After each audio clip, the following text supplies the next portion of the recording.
Okay, now we've already cut out the body, got the body ready to go, and we have this piece left that we're going to be cutting 4 of these legs out of and 4 of these arms, and only 2 of these little ear pieces, because you can see on the example she's got pink on the inside of the ears and yellow on the outside.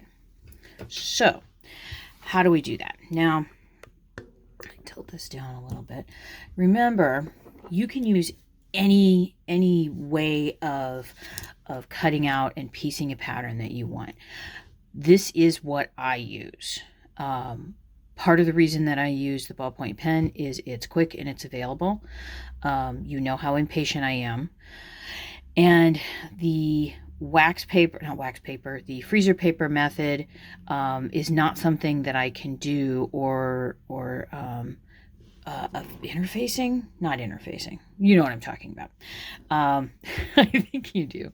The freezer paper method requires an iron, and I right now don't have an iron, so I'm just not going to sweat it that much. So I'm showing you the way that I do things. So you can see I've got the paper pattern was transferred to carton board. Oh, bunny. Some sort of ice cream thing, and I think this was something else. Anyway, I've got to make 4 of these, but I'm only going to trace 2. So I know that you know that this is the same one way and the other. I've got my ballpoint pen. I'm just going to cut them out or trace them out, and I go back and forth. Now, the nice thing about the wool felt is it really doesn't take the ballpoint pen that easily. So I'll have areas where you really can't see very well, which means then I can come in, do a little bit more tracing. And like I said, we're only going to be tracing 2 of these because we're going to be using that same method as I did before, which is I'm going to be cutting these out and then flipping them and using the other piece. Now, I could probably get this in here, and you can see I've got a little bit right here on the edge. I'm gonna put these pretty close. I hate wasting things, wasting materials in particular. I'm a bit of a penny pinching Scrooge about things, because frankly, artists don't make a whole lot of money. So this is kind of the way I do it. Partially because I'm kind of poor, which I'm not mad about that. I'm poor on my own terms, if that makes any sense. If you need me to explain that some more, I will. And then I need 2 of these. I think sometimes you're looking at the felt and it's kind of this weird funky shape, and you're like, I don't want to like muck up the bulk of it. So what do I want to do here? Because I think I'm going to put 1 here and 1 here.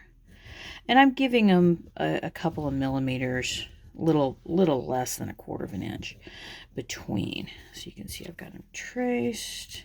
So now I have this nice big hunk here that when it comes time to work on something else, I've got enough to make something. Okay, now you might be asking, why don't I just lay down the paper patterns and pin them and cut them out?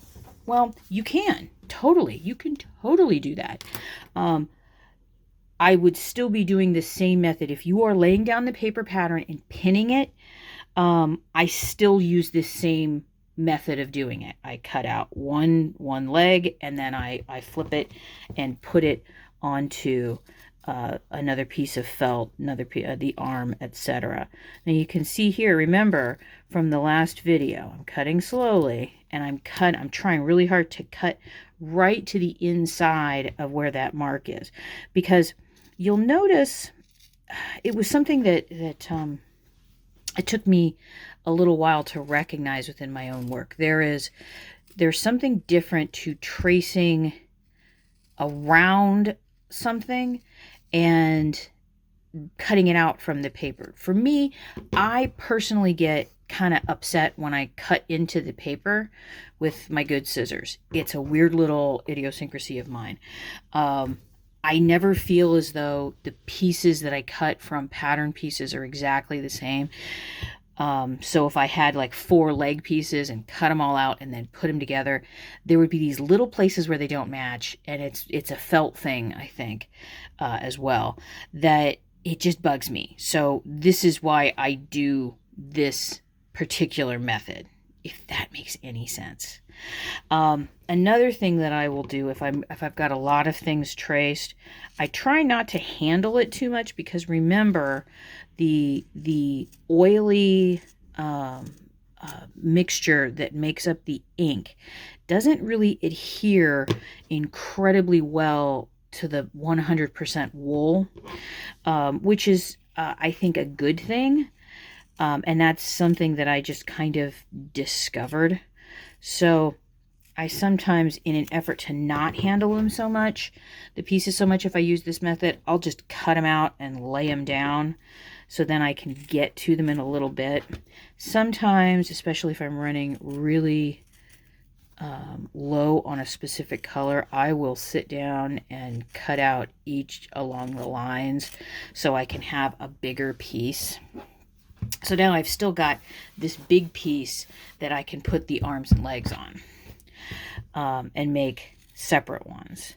So once I get all of these cut out, and you can still see the orange outline. Some of these are, sometimes it's a little harder to see. This one's a little harder to see. And then I just set them down and start trimming them out. Anything that's this big, it's the art teacher in me, I can't throw these away.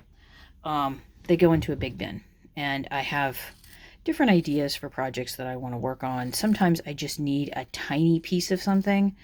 Other times I need a small piece of something that a specific kind of felt or color felt, and I need it to be stiffened, so it's just so much easier to grab a tiny piece. So you can see there, I've got that piece. Where's that? I'm gonna put that over here. Oh, there's that other leg. So I'm going to pause for a second, and then we'll go to the next step.